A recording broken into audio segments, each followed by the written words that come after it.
Welcome to This Explainer. Today, we're diving into something really fascinating: how America's incredibly rapid geographic expansion created thousands of miles of totally desolate roads, and how those massive empty spaces ended up giving birth to an entirely modern brand of folklore. But it doesn't just stop with history. We're also going to look at how modern filmmakers literally study the isolation of those open roads to engineer that exact terrifying atmosphere today. It's a really wild ride from history straight into modern horror, so let's get into it. I want you to really think about this question for a second. What actually happens when a country grows way faster than its population can keep up? Well, the answer lies out there on the millions of miles of dark, isolated asphalt stretching across the United States. When a nation acquires massive amounts of land in a really short period of time, it inevitably creates these huge pockets of extreme isolation. And as we're going to see, it's exactly in those quiet, lonely spaces where the human imagination just starts to run completely wild. All right, let's jump right into Section 1, Expanding America's Vast Landscape. To really understand this, we have to look at the timeline. Because in just a handful of decades throughout the 1800s, America added massive territories at an absolutely breakneck pace. In 1819, Florida was purchased from Spain. Then by 1848, California was acquired, which kicked off this massive rush of people moving out west. After that, in 1867, Secretary of State William Seward bought the enormous territory of Alaska from Russia for just $7 million. And by the 1890s, the Hawaiian Islands were annexed. So suddenly, the United States stretched from sea to sea, and even way beyond. But here's the catch. This incredibly rapid expansion left behind vast expanses of really sparsely populated land sitting right between those booming coastal cities. Which brings us to Section 2, Traversing the Loneliest Roads. Nevada is honestly the perfect example of this. It's home to two of the most isolated and frankly eerie routes in the entire country. Take Highway 50. Driving this route means you're passing the crumbling ruins of 1860s Pony Express stations, totally forgotten ghost towns, and maybe you're even spending the night at the famously haunted 1877 Jackson House Hotel in Eureka. And then you have State Route 375, which is officially known as the Extraterrestrial Highway. This road runs right near the top-secret Area 51, taking you through the tiny alien-themed town of Rachel and past the legendary Black Mailbox, which became this massive gathering spot for UFO seekers. Both of these roads have this incredibly unique, haunting vibe. But the crucial point here is just how completely empty these spaces really are. We aren't just talking about a spooky atmosphere, it's a physical reality. It is so utterly desolate that back in 1986, Life magazine actually told people not to travel on Highway 50. They warned drivers that if they absolutely had to take the route, they better know how to use wilderness survival gear. I mean, you can drive for hours and hours across multiple mountain passes and barely see a single other car.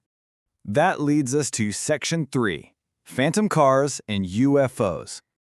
So what happens when you combine that kind of intense emptiness with the brand new technology of the early 20th century, specifically the automobile? You get some fascinating, truly terrifying modern folklore. You see, folklore is super adaptive. Back in the 19th century, old European myths were completely full of phantom carriages driven by ghostly coachmen and pulled by headless, fire-breathing horses. But as Henry Ford started churning out the Model T, Americans swapped out those old spectral horses for ghostly, roaring machines. By the 1910s and 20s, people weren't seeing phantom horses anymore. They were seeing phantom Buicks tearing down pitch-black rural roads. It perfectly reflected this deep, societal anxiety people had about these new, super fast and dangerous machines. Just try to picture the sheer terror early motorists must have felt. Take this incredible account from 1911 at Devil's Bend in Pennsylvania. Witnesses claimed a phantom car came just tearing around the corner, blasting this ghastly white light and wailing with a marrow-freezing siren. And inside the car, two skeletons. One of them was literally just casually lighting a cigarette. Then, the car crashed into an oak tree and completely vanished in a flash of flame, leaving behind this awful, sickening smell of brimstone and hot metal. The only thing left behind was the cigarette. It is just the perfect blend of modern automotive terror and classic Gothic horror. And this wasn't just an isolated incident. This fear persisted on lonely roads for decades. Look at this account from 1928 by a rancher named Bob Hill. He was driving home from Sacramento right around midnight when suddenly this glowing, iridescent ghost vehicle materialized directly in his path. It was radiating this bizarre phosphorescent light.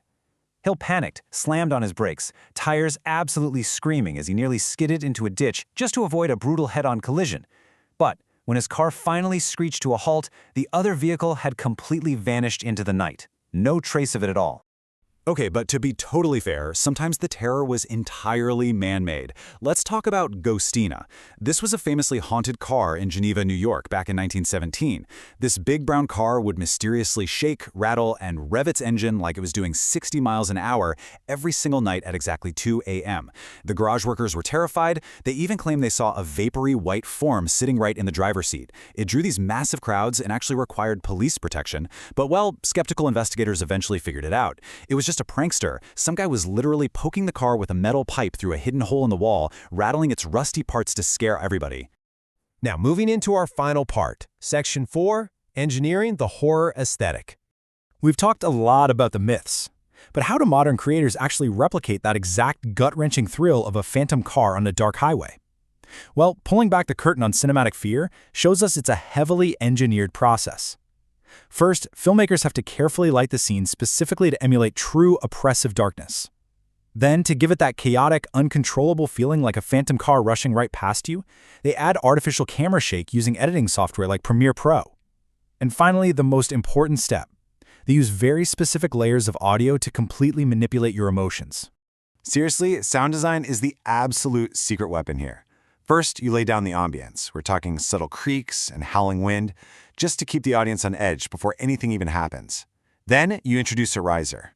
This is usually something like a crescendo reverse piano that builds intense speed and volume. Next is the really brilliant part. You cut to absolute, complete silence for just a few seconds. It totally lulls the audience into a false sense of security. And then, bam, you hit them with a stinger. A massive, loud sound effect right as the jump scare happens on screen. It's a literal formula that perfectly manipulates our senses to manufacture the eerie aesthetic of a midnight highway encounter.